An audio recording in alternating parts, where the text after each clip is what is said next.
pour assembler les résistances, je m'installe sur mon socle en bois et mes résistances que voici, que voilà, peu importe le sens dans lequel on les utilise, je rappelle qu'une résistance, ça peut se mettre dans ce sens-là ou dans l'autre sens. Ça rentre dans un sens, ça sort de l'autre, c'est pas un problème. Vous prenez ça entre le pouce et l'index et avec l'autre doigt, vous pliez le fil à l'équerre au ras du corps de la résistance. Voilà, la mise au point se fait. Une fois que c'est fait, vous prenez la deuxième, même traitement. Crac, vous pliez un peu plus qu'à l'équerre. Et une fois que c'est fait, vous les positionnez comme ça, de façon à ce que soient montées l'une à côté de l'autre. La partie la plus intéressante, c'est de vérifier que les fils que l'on vient de plier se croisent bien, de façon à ce que tout ça ne bouge pas pendant qu'on soude. On rajoute un petit bout de scotch sur le montage. On vérifie que ça se croise toujours et que c'est à peu près aligné l'un à côté de l'autre.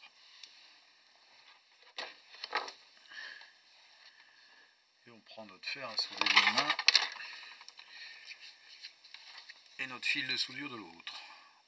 On glisse le fer à souder sous les deux fils, on touche et on fait fondre sur le fil ou sur l'un des fils la soudure. On attend un peu que ça se passe et normalement c'est fait. On vérifie que la soudure est restée brillante. Si elle n'est pas brillante, c'est ce qu'on appelle une soudure collée, vous n'avez plus qu'à la refaire. Voilà. On pose le fer à souder, on arrache le scotch. Je vous rassure, ça a eu le temps de refroidir. Et l'ensemble, mise au point s'il vous plaît. Ah, ça ne va plus mettre au point. Voilà. L'ensemble est correctement soudé. Tout tient ensemble. On vérifie en écartant et en tirant sur les fils à l'arrière. Et voilà, notre petit bonhomme tient correctement. Ensuite de quoi, on prend tout de suite la pince coupante et sans couper le nœud qu'on vient de faire évidemment, on coupe l'extrémité des brins qui ne nous intéressent plus.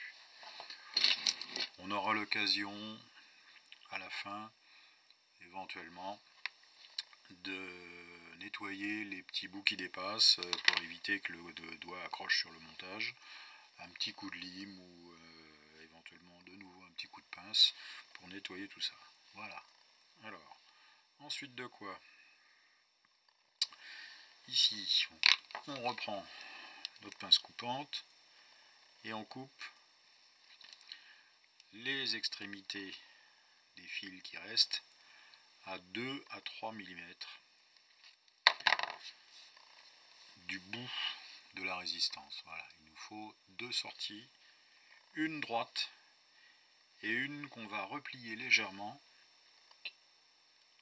parce que vous constaterez tout à l'heure que les connecteurs sur la micro USB ont tendance à se croiser. Alors voilà, vous faites ça, évidemment ça ne doit pas se toucher, mais l'un des deux doit repasser légèrement devant l'autre, ou derrière comme vous voulez.